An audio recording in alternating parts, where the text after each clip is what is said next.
Jon, welcome to Sports Editors. Really good to have you on the show. Thanks for chatting to us all in Toronto, Canada.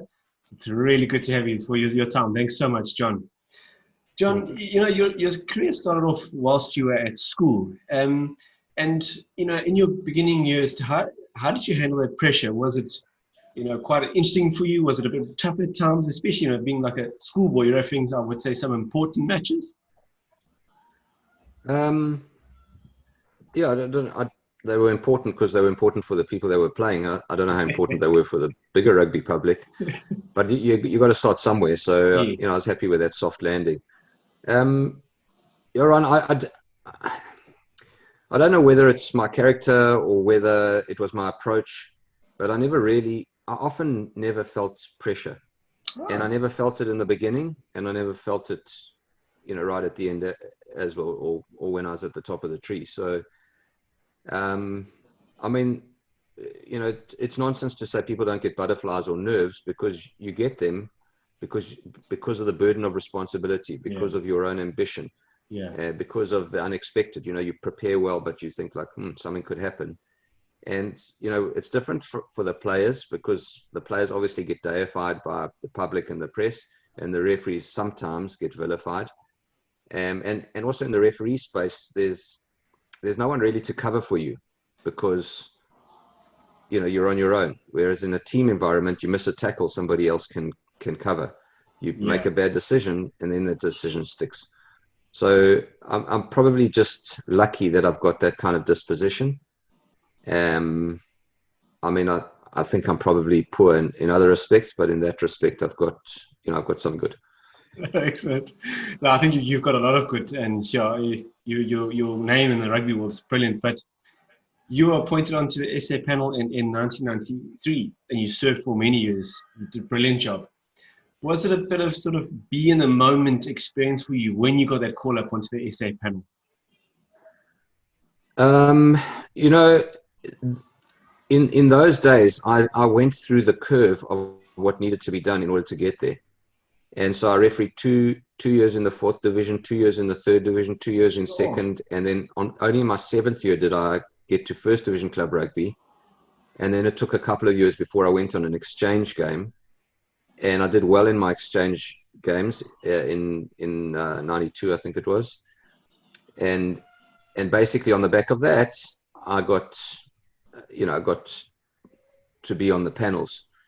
And the panel is really where you need to be in order to climb some sort of ladder, because it doesn't matter if you're doing well in Velkom, but nobody's looking at you. So no disrespect to Velkom, I could have used any city, but yeah, yeah. So for me, that was a big thing to get on the panels, and I did wait a long time. It just shows you how the world has changed, because nowadays, referees are trained up within 2 or 3 years. So you get these ex-players that have a better understanding of the game. You can literally train, if they're prepared to work hard, you can train them up in 2 to 3 years. And there's been quite a few success stories. The Glenn Jacksons, Nick Berry, yeah. Carl Dixon. We had Egon Seconds. I know he's no longer there, but he was. I think he did very well.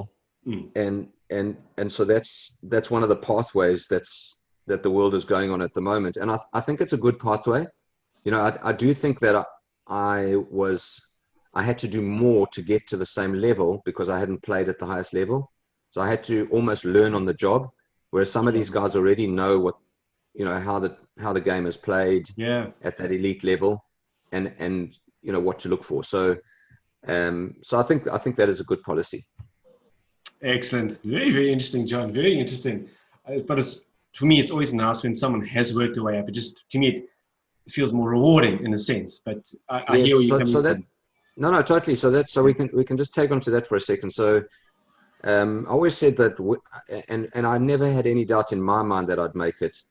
Um, as arrogant as that sounds, I always said that when I made it, it would be sweeter for me Yeah. because I'd done the hard yards. Mm. I'd resisted being.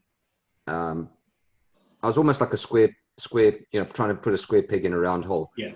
or vice versa. And I'd resisted that type of overture. So um, I didn't get any I couldn't have done it on my own. So obviously I did get support, but I don't think I went out of my way to curry favor with administrators to be able to get a leg up.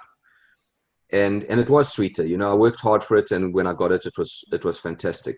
And that is one of the things that I don't think that some of the referees today get, is they haven't got enough scars. And so what you've got to do actually is you've got to get more scars as you're going through the ranks in the early days, because you don't want them in the big games, when you're reffing on the world stage. Yeah. And sometimes my feeling is that referees are rushed into a space because of the promise of youth. The promise of youth doesn't translate into anything. It's 100%. just the promise of youth, whereas you've got some people who are actually functional, experienced, but just because they're getting to an aging stage, they're put out to pasture. And that's probably how my career, how my professional career ended as well, is that, I got to an age, and then the age became the determinant of whether I should stay or go, rather than, whether my ability was helpful for the rugby that I was refereeing. Yes. Do you understand where I'm coming from? I totally understand. So, I could have carried on for another 10 years, let's say. Yes. Operating at that level, maybe not being number one in everyone's eyes, and that's okay. But, there was never this type of arrangement. It was always you reach an age, and then it was like, we've got to find an exit somehow. And is this the year? And then it was like, no, it's not this year. Okay, well, it's going to probably be next year. That type of thing. No, totally. And I hear what you're saying, because often it's sort of, fortunately, he's a young guy, like you said, put him in. But that experience of taking those knocks, and like you said earlier, you were division, the fourth division. So that's proper. You've done your time, so to say. So, I agree with you, John. I really, really do. But you hold the South African record for the most appearances at a World Cup. Rugby World Cups. As a ref. And was that something that was considered probably as the highlight of your career, and something that other refs should try to aim at? No, I hold a number of longevity records. So I was the most capped international referee in the history of the game, subsequently passed by Nigel and I think Wayne Barnes and many others. Many others will come through eventually because there's a proliferation of games. Same with Currie Cup, same with Super Rugby. I was the first Super Rugby to get 100 games. I was the first Test ref to get 50. So all these things, they're there because I stuck around, because I was operating at that level for that length of time. I was very proud that I went to 4 World Cups. I was probably a bit unlucky that I didn't get a final, but also, I don't think careers are defined by that particular moment. I would have loved to have done one, but it wasn't meant to be. So, I did, I think it was 13 World Cup games, and each one of those was special. World Cup games, they're often not, let's say, a Bledisloe Cup game between two hot teams that play, razzmatazz rock and roll kind of rugby. Sometimes you're reffing minnows, but those games taught me a lot as well. Okay. Like sometimes I pushed the envelope to try and get a better game, and then the skill set wasn't, coming back at me. So then I realized, okay, I'm pushing too hard. It is what it is. I've got to ref what's in front of me and not push too hard with certain management cues that I used to use to try and get a game rolling. Right. But that was good. There was a good learning curve for me. It didn't matter that it was a smaller game between two teams that weren't going to get past the pool stages. Very interesting. Yeah, and I'm sure you've seen some cracker games. But when I get back to that a bit later, John, but I just want to ask you, because you were awarded Referee of the Year 5 times in South Africa. Was that sort of like a goal of yours to achieve that, or was it just because you were meticulous and, as we've mentioned before, you just worked jolly hard? No, I didn't do anything for awards. In fact, I'm probably the least appreciative person when these type of things come, because I am poker faced. I'm straight laced. I appreciate it, but I'm not going to wrap my legs around you, to say, big hugs to say thanks, because these things they're often committee. It's a decision made. I'll just say that in that case with those awards, I don't think often it was necessarily the referee who performed best in the year. Sometimes, I think it was by committee decision on maybe who's referee who performed the best in the big games. Right. Maybe it was the guy who did the most test matches. Maybe it was, the most improved ref at the elite level. So I don't really pay much attention to that. I know I put it on my CV because it's a nice thing to put in writing because other people think it's noteworthy. But I'm probably much more proud of the fact that I was operating at the elite level. My test career was just under 17 years, and that was very important to me because what it meant is that my customers, the players and the coaches and administrators, my primary customers were happy with me doing what I was doing, and so that says a lot more than an award, which sometimes has a different type of feel to it. Yeah, no, I totally get what you're saying. So a good, long, consistent career is probably your highest achievement, like you said, that it makes you feel good. So that's excellent. But John, you must have heard one or two funny jokes at the breakdown or the scrum time. Could you share one with us, or even in open play? I think the one which burned the most. I know this is a generation back, but yes, George Gregan was a feisty character. Oh, yes. And he had and yes, he was given license because he was the captain and he was an experienced player, but he also had this, I suppose, this way of getting on people's nerves or getting under their skin, and he did that with many referees as well. And I think most of the time it served him well. It's a bit like in the late 90s, this guy Kevin Putt was accused of the same thing, and various others as well. I'm just using a couple of names.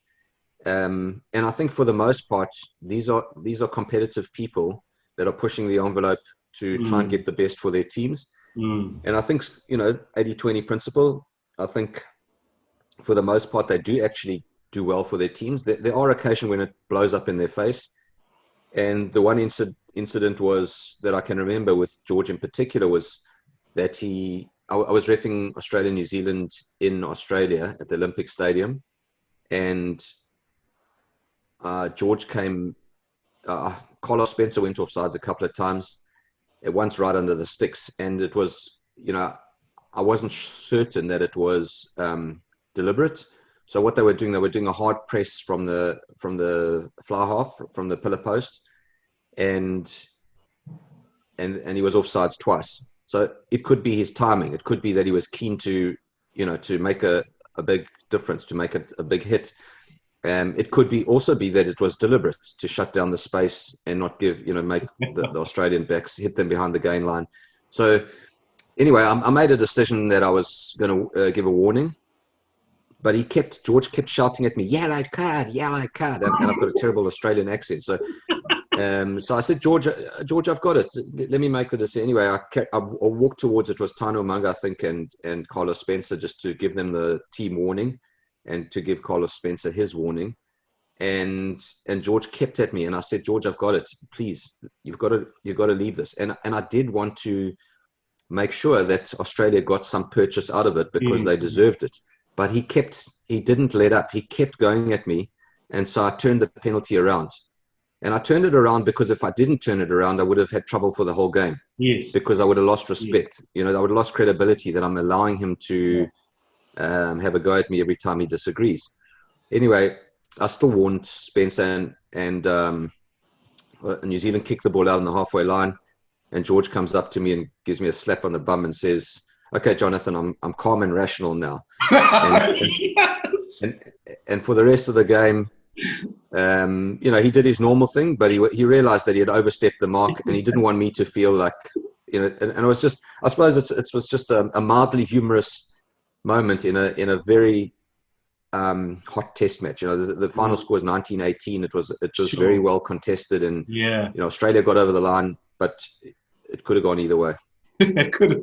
I don't know if you've watched recently the match, the test that took place when there was a 16-all draw. It was a jolly good game. But now South Africa have pulled out the Rugby Championship, and I know we're talking about refereeing, but just briefly, your thoughts on that, because they're basically saying we're not going to be fit. But we won the Rugby Championship last year. I don't know, John, has it been a good idea just to step away for a year and catch a bit of a breather? No, I Um, I don't really think that, preparation was the major factor. If we were going to lose games, we were going to lose games. I think, if we were wholly underprepared, in other words, if New Zealand and Australia had 4 to 6 weeks to prepare and we had 1 week to prepare, we would have been under the pump. I don't think we had 1 week to prepare. I think there were other factors that came into play, maybe the quarantining, there's a couple have been mentioned by Jacques Nino in the press. I think, it's a tough call. I do think that the money that would have been generated would have been very helpful for Saru, to be able to pay the players and move forward. But they've obviously made a decision in the best interest of everyone. And I'm sure that they would have liked to have gone to be there as defending world champions. And it's if you think about it, it has been a year with nothing. True. With nothing for these world champions to be able to say, look, we're the world champions and we're defending our space, not necessarily the title yet, but the space as the best in the world. So I think it's unfortunate. It is indeed. Yeah, because it looks like no Test rugby for South Africa all this year, but let's look forward to next year, British and Irish Lions and all of that. So it'll be interesting. Yeah. But going back to refereeing, John, it's always a tough one when you get those 50-50 calls, and you always get people who are TV refs and say, I should always go this way or that way. Yeah. Is there ever a moment where you sort of feel, flip, man, I should have perhaps gone that route or made that decision? How do you deal with those 50-50 calls when it is really tight and you just got to say, you know what, I'm making a decision and I'm going to stick with it? Easy to do once you've been around for a few games? No, I think this is something that you've got to prepare for when you're starting out. That you're going to make unpopular calls, that it's going to be very difficult to get the credibility back sometimes when you've done one of those bad calls. I mean, it happened to me in a test match. My biggest mistake, I think, in a test match was, in an important Six Nations game where a quick throw in was taken, and was it a quick throw or was it a quick line out, because they got two different sets of laws attached to them. I didn't have a TMO facility to review. The AR at the time probably wasn't concentrating. I was complicit in a poor decision, and the game was close. The final score was close, which makes a big difference, because if you make a bad decision and the score's 40-10, people go like, oh, it was a bad decision, but we can move on. We can move on much easier. So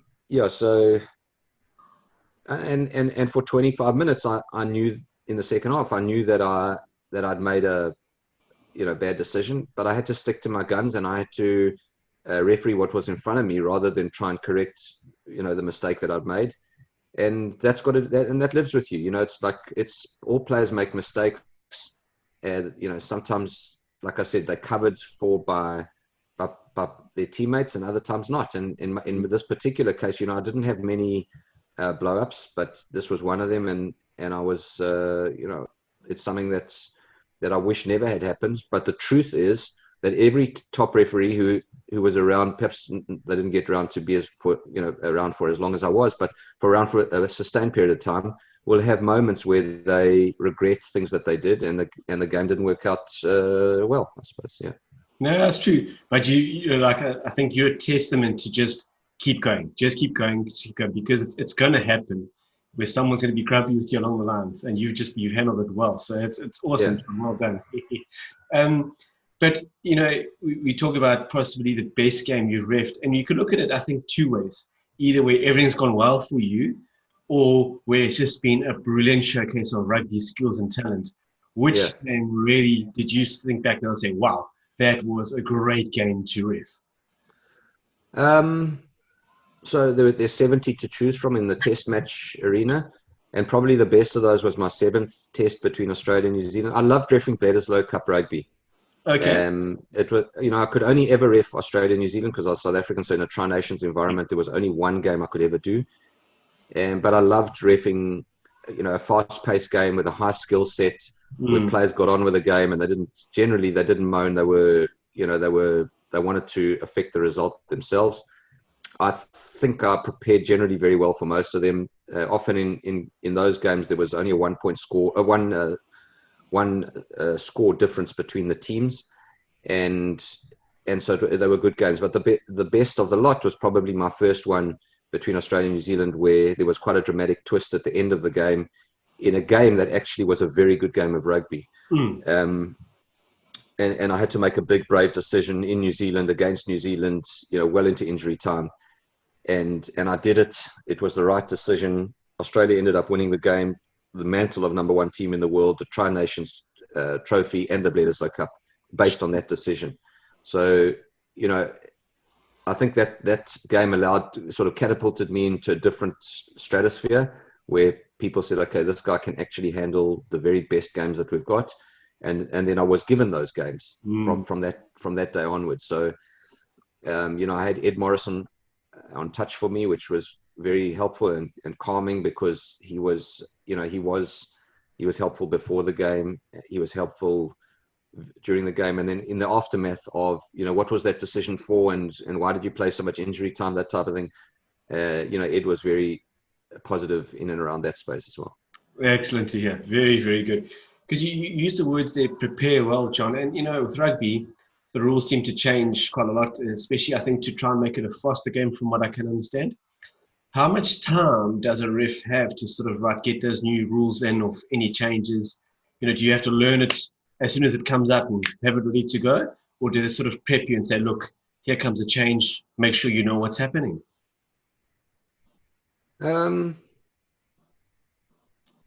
I think it's up to the ref. I mean, I think preparation is a key element of anything we do, and it doesn't matter whether there's new laws or a new environment. It's the preparation is the key to the equation. So if there is a whole bunch of new stuff that you have to attend to, I don't think it's daunting. I think it's just a different. I'm not joking. In one year, I think 2005-06, they were trying ELVs, the experimental law variations. Sure. And I must have been reffing. I was reffing Varsity Cup, Curry Cup, Super Rugby, Test Match Rugby, and a couple of other club rugby. And each variety, each game had a different variety of laws. Wow. So I was having to think on the run, on the hoof, under pressure, of 6 different things that were happening in one calendar year. That was challenging. Wow. because it's easy to make a mistake thinking, I should be doing this, but you're actually in the wrong competition. Yes. Well, that's why I took my hat off to refs, because it's not easy to remember all those rules, and especially when you get crunch games. Because I think of the time when Craig Joubert had that game with Australia and Scotland. I think it was in the semi-final of one of the Rugby World Cups. Man, it's difficult, but you've got to make a decision. So it's all and so that's what I was telling you. Craig was a very good ref. He did similar numbers to me in test matches, and he probably retired, in my opinion, a couple of years too early. Yeah. But he got to the point where he was attracting that type of attention in respect of a mistake here and a mistake there. Right. And to be honest with you, that decision that he made, which was wrong, was only wrong under the microscope. It's very easy to make that kind of mistake when you don't have the facility of a replay. Similar to my situation, similar to probably a lot of situations where, you're looking at something and it appears a certain way on the field, but when you look at it in retrospect from a TV camera, you go like, I've actually made a mistake here. Yeah. And Craig's mistake was, obviously it came at a bad time at the end of a game, or towards the end of the game. It was magnified, and he was wrong, and he knows he's wrong. I mean, I'm not saying anything out of line, that he's that he's a bad ref or anything. He was a great ref. He's actually a personal friend. I mentored him, basically to get to the World Cup of 2011. And like I said, it's a pity, but it happens. Yes, no, it does happen. But John, refs, I believe, are really critical for the game of rugby, and it's always a tough one, because there's always players, but refs are becoming hard to find, especially like at the club level and things like that. What do you feel sort of like a draw card to become a ref? What makes it like exciting to become a ref? No. Look, for me, it was just I wanted to stay involved. I started very young. I was lucky that I started young, because I had a very long international career and a long career, and I'm still reffing. I'm into my 37th season. Admittedly, COVID COVID affected, but I'm still doing it. And I think for me, it was about getting involved. I loved rugby, but I didn't like the training. I didn't want to be, going to gym 6 times a week and building a body that could handle the pressure of the hits.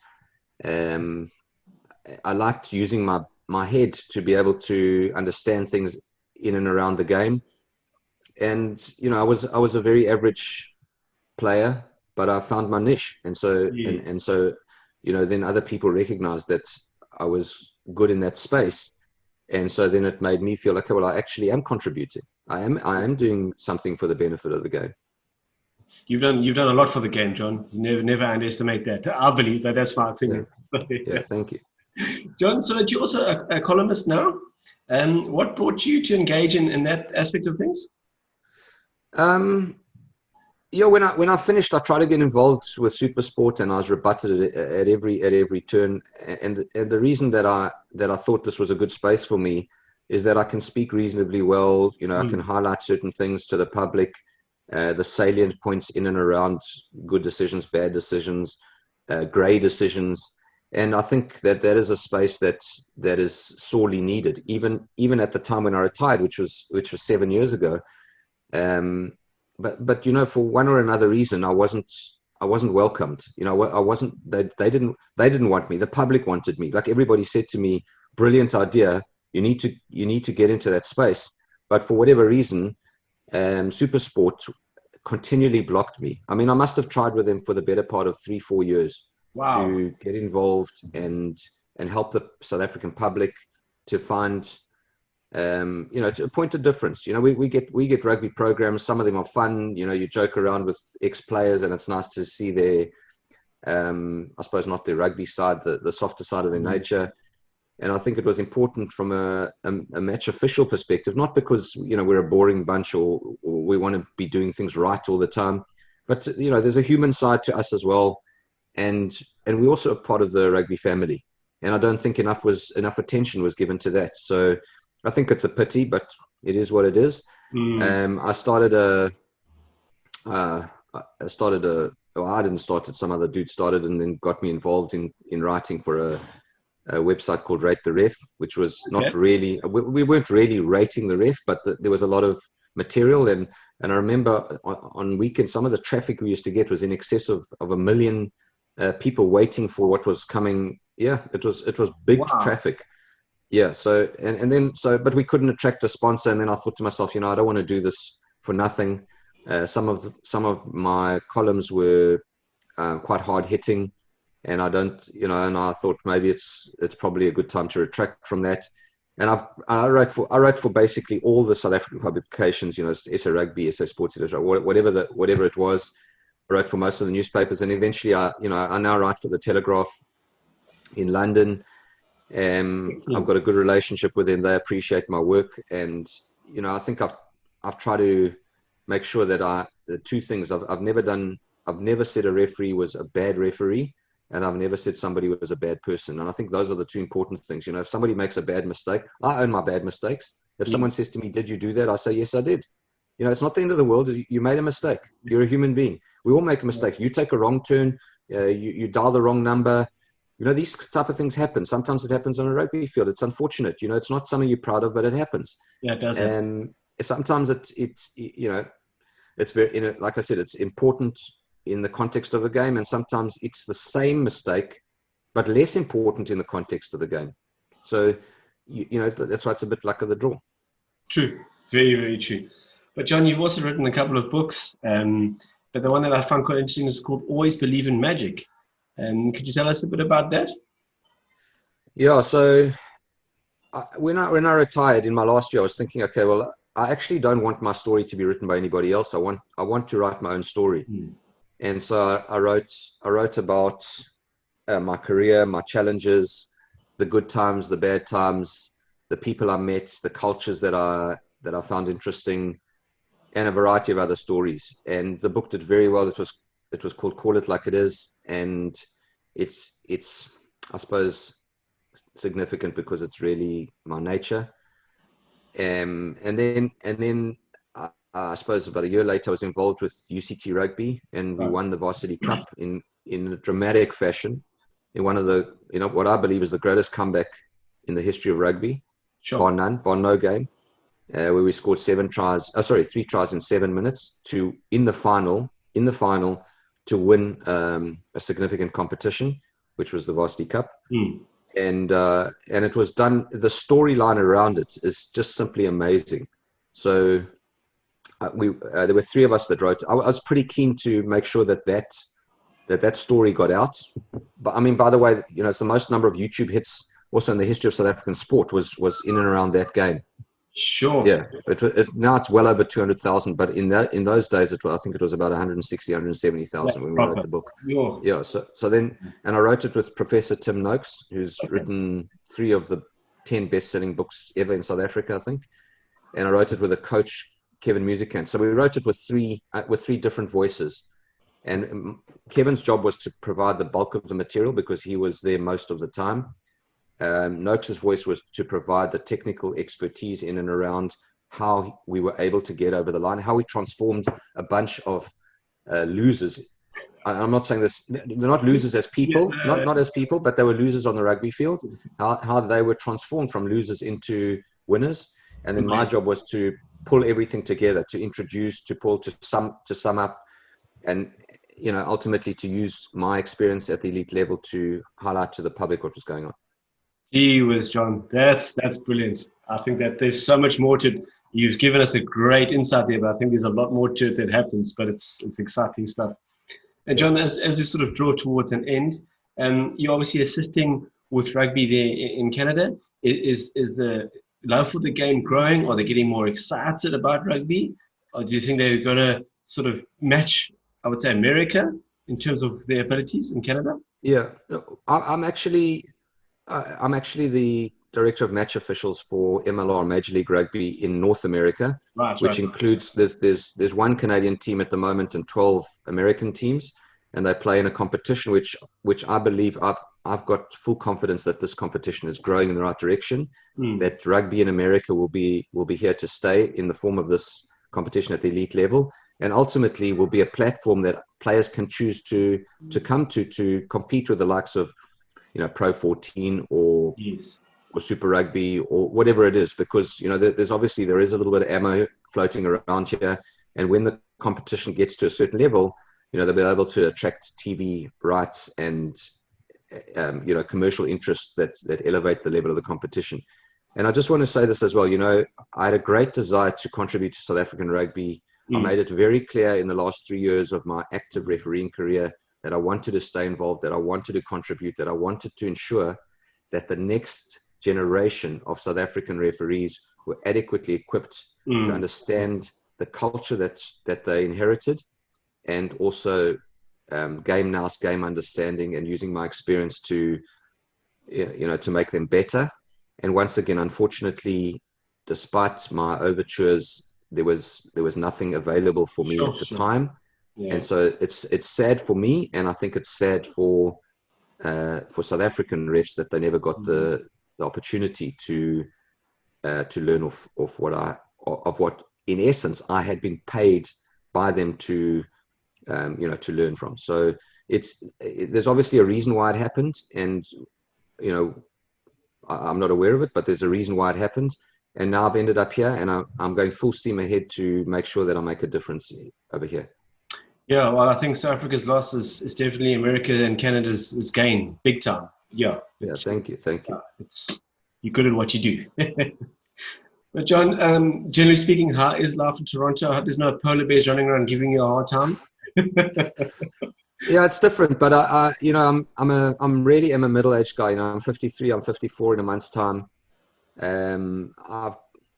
I've got 3 tiny children. I've got a son who's 4, and I've got twin daughters who are 1.5. And it's been very challenging for me. I suppose physically, emotionally, there's been a lot of challenges. But in the same breath, I'm very blessed that I've had this opportunity. That I've got this opportunity work-wise. Yes. That I've got these 3 beautiful children. That I live in a city which is, in essence, pretty first world place, a very safe place to bring up kids. Yes. I've got a lot to be thankful for. You know, I've had a rough ride the last couple of years. There's been a lot of challenge. You know, in my heart, I'll always be South African. I've left behind, you know, I left many things behind that were very precious to me, and you know, some of them I'll never be able to get back, and it's difficult. It's always sad from an expat who leaves. You know, when you look back over your shoulder and you go, geez, that will always be home, or that'll always be something that's familiar, and I'm not unique. I'm just basically saying what I think most people who leave. You know, some people burn the ship and they go like, no, my new life is here and I'm just going to make the best, and I'm not even going to think about where I came from. And others go, you know what, that's part of my life. That was part of my upbringing. And I think I lived a pretty idyllic, I was brought up in a pretty idyllic type of space. And I had a great life. I had a great time in South Africa, and I'd love to come back on a regular basis. It's always going to be, you know, a country that's very close to my heart. Yeah. Well, if I do come back, let me know. I'll definitely buy you a cup of coffee. That's the least I could do for you. So thank you, bud. Appreciate it. Jon, I really enjoyed chatting to you. Enjoyed the insight. Really good holistic picture. And I want to wish you well with your ventures there in America and Canada. I think you're going to make a massive difference to the rugby there, from a refereeing point of view and just from a rugby point of view as well. So good luck, Jon. Thank you. I really trust you. Thanks. Well. Thanks. I've enjoyed the chat. Thanks, Ryan. Jon, you're a good man, and I really appreciate your time. Like I said, I was incredibly nervous because, you know, it's no, don't worry.